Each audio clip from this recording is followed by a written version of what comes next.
Okay, turatanguye.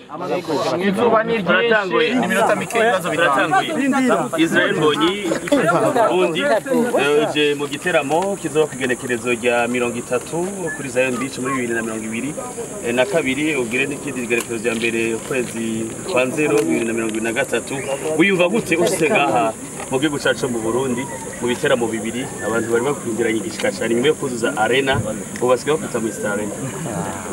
Sio mimi Imana kandi abasuje mwese nishimiye gukandagira no kuri ubutaka ndashima Imana ko yabyemeye kidasonara cyuje cyane n'abandi bagatuma barabitije n'ibyakomeye ariko iki nicyo cyari kwishima Buja Event Legacy hamwe na Blue Harmony nibo bashije gukorana bwira bashije kukuzana akabijya Israel Mbonyi inyuma y'indirimbo ndakubarizanye naka akabijya like the best. Yes. Man, ikirashikaruka kumutwara.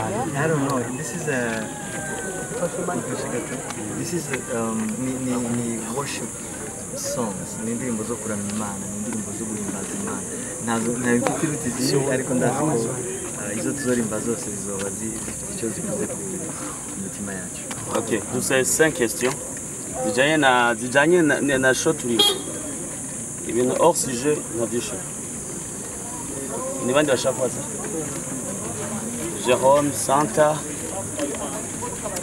Jérôme Baza. Bidondo. Jérôme Hakizimana wo kuri Radio Sokotone bashaka kumenya mu biteramo bibiri bitekanijwe n'ikizoba tariki 30 kindi tariki imwe y'ukwa mbere 2023 abarundi bariko baragukurikira muri kano kanya bakwitege kwiki muri ivyo biteramo. Tuzahimbaza Imana, tuzahirimbira Imana, tuzataramana, bizaba ari byiza. Icyifuzo cyanjye muri iki gihe niko ibitaramo byose turi gukora bitazoba nasenga Imana kugira ngo umuntu wese azitabira naza agwaye Imana izamukiza naza ababara Imana izamuriza ibyishimo kuririmba ntibibe kuririmba gusa ahubwo bibe isi y'iki gihe irakeneye ibitangaza n'ibimenyetso kugira ngo bamenye ko Imana itwereka mu bintu bifatika icyo nicyo cyifuzo cyanjye. Santa Pidi Classic Baza. Okay, naona sikibazo. Keri Taone. Israel Mbonyi uyumva gute kwandi ushitse mu gihugu cy'u Burundi nibaza nimba ntihenze n'ubwa mbere ushitse nga mu gihugu cy'u Burundi uyumva gute kwa ubwa mbere imbere ko ndakubaza ikindi kibazo. Okay, kibazo nashaka kubaza cyo mu kwa kabiri niki kivuga ati nk'umuntu aririmba gospel ukawurabye n'abantu baje kwakira eske ku ruhande rwawe uyumva nk'umuntu w'umustar cyangwa uyumva nk'umuntu akorera Imana bisanzwe.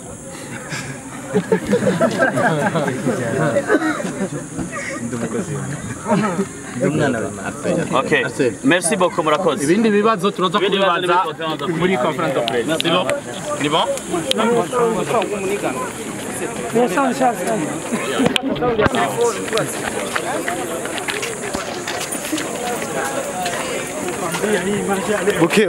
Buke.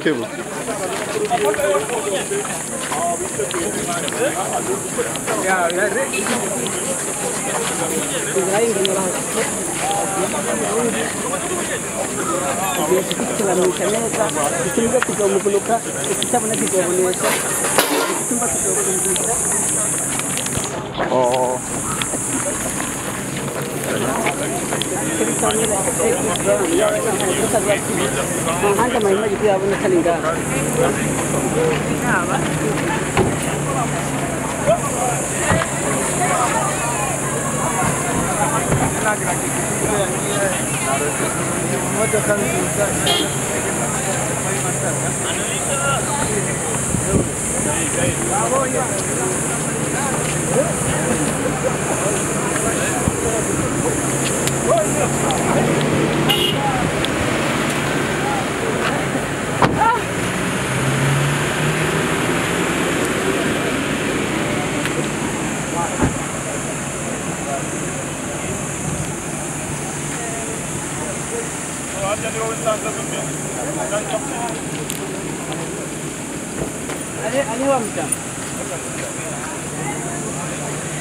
Fata kumabuti. Mambo vipi my friend?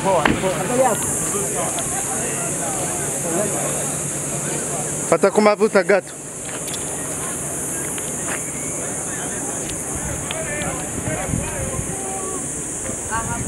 Gael ali.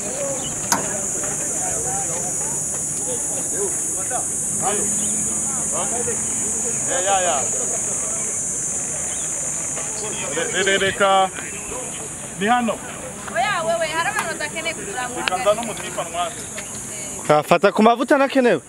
Oya twe dushiremwe wewe turamukurikira mbwa. nta birebire Agora